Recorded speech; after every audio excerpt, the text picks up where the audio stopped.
Baik, sebelumnya Assalamualaikum warahmatullahi wabarakatuh.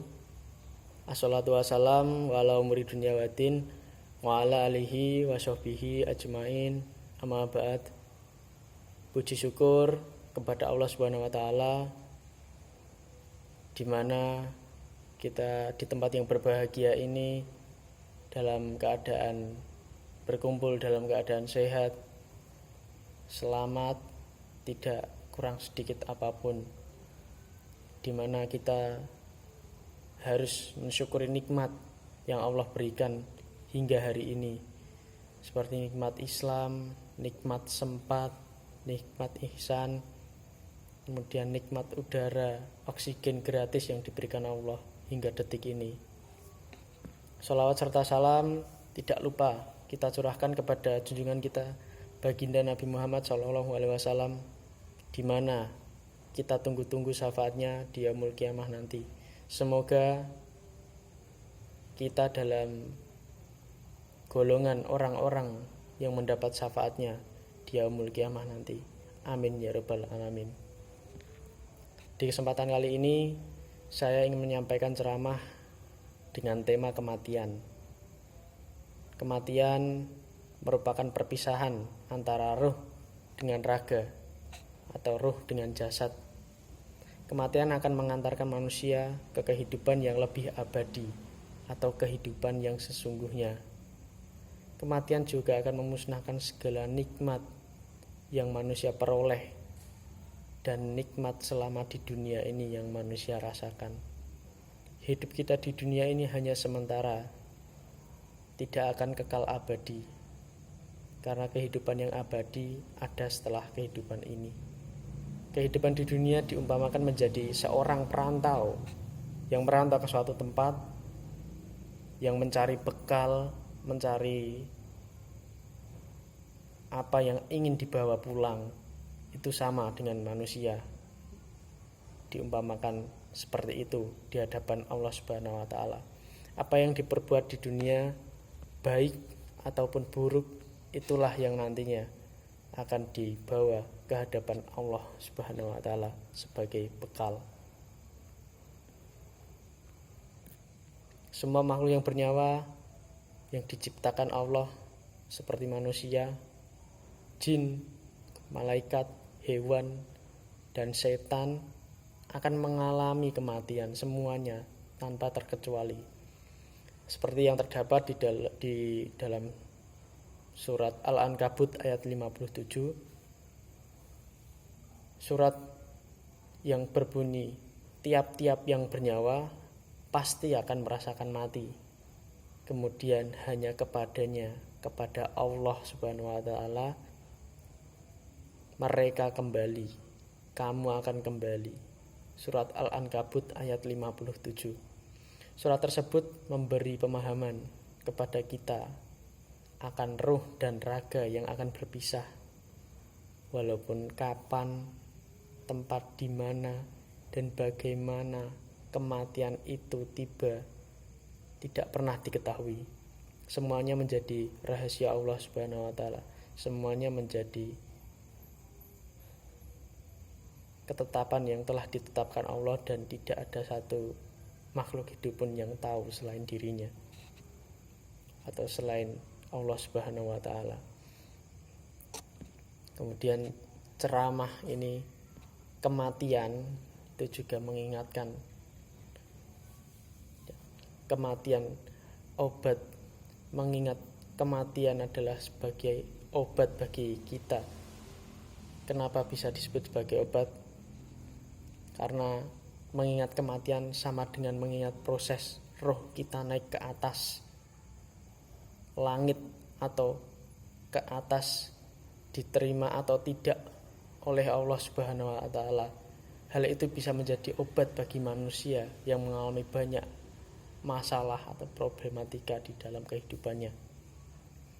Kematian juga akan mengobati ketidakpuasan kita terhadap apa yang diberikan oleh Allah Subhanahu wa taala. Pada saat roh kita naik ke atas, apakah roh tersebut akan diterima langsung oleh Allah Subhanahu wa taala? atau apakah akan dikembalikan lagi ke jasadnya di alam barzah oleh malaikat, hal itu juga tidak bisa menjadi penyemangat dalam beribadah, supaya kita bisa senantiasa bertaubat kepada Allah Subhanahu wa taala dan puas dengan segala apa yang diberikan oleh Allah Subhanahu wa taala, sesuai dengan hadis Rasulullah Shallallahu alaihi wasallam yang artinya perbanyaklah mengingat sesuatu yang memutuskan kelezatan atau kematian. Tidak hanya mengingat kematian saja, tetapi untuk mempersiapkan diri menghadapi kematian. Ada hal yang juga harus sahabat muslim atau jamaah sekalian, yaitu harus kalian ketahui atau kalian lakukan, yaitu bertaubat. Bertaubat artinya melepaskan dosa atau melepaskan diri dari hal-hal yang sifatnya berdosa atau sifatnya dosa. Kita tidak akan tahu kapan waktu kematian itu tiba, karena tidak ada yang tahu batas ajal kita dan kematian kita itu kapan dan di mana dan bagaimana prosesnya. Lapangkan hati sahabat muslim, bukalah hati kalian dengan tidak mudah mengeluh atas ujian yang diberikan Allah Subhanahu wa taala, atas apa segala ujian yang kamu dapatkan selama di dunia ini. Yang terakhir adalah semangat dalam beribadah. Bangun semangat dalam diri jamaah sekalian untuk senantiasa beribadah kepada Allah Subhanahu wa taala. Misalnya dengan sholat tengah malam, dengan sholat tahajud, dengan sholat duha, itu akan membawa kalian dalam bersemangat untuk menggapai surganya Allah. Semangat juga dalam mengaji dan mengkaji kitab-kitab, apa yang harus diterapkan dalam kehidupan.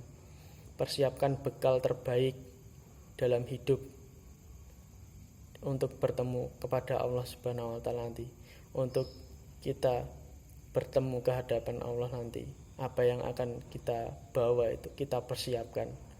Sahabat muslim sudah memiliki bekal itu dan mempertanggungjawabkannya segala salah dan dosanya di hadapan Allah Subhanahu wa taala. Kemudian mengingat mati itu hal yang harus dan wajib, dan senantiasa kita ingat-ingat dan kita amalkan segala perbuatan apa yang diperintah oleh Allah Subhanahu wa taala ketika kita hidup di dunia ini, apa amalan yang dianjurkan oleh Nabi Muhammad dan apa amalan yang dilarang oleh Nabi Muhammad supaya kita mendapatkan surganya dan syafaatnya nanti. Kemudian baginda Nabi Muhammad SAW juga pernah berkata, berkunjunglah kalian atau berziarah kuburlah kalian agar kalian mengingat akan kematian. Jadi bagi sahabat muslim sekalian, Nabi Muhammad SAW menganjurkan kita untuk senantiasa berziarah ke makam, entah itu ke makam orang tua kita atau nenek kita atau saudara kita atau sahabat kita. Kenapa? Supaya kita ingat selalu bahwa kematian itu ada, dan kematian itu tidak tahu kapan terjadinya. Sekian yang bisa saya sampaikan. Apabila ada salah kata, saya mohon maaf, dan semoga ceramah yang saya sampaikan di kesempatan kali ini bermanfaat untuk sahabat muslim sekalian, bermanfaat bagi kita, serta menjadi amal jariah bagi saya dan saudara-saudara muslim sekalian. Itulah ceramah saya. Apabila ada salah kata, saya mohon maaf yang sebesar-besarnya. Wabihi taufik wal hidayah, waridho walinayah. Wassalamualaikum warahmatullahi wabarakatuh.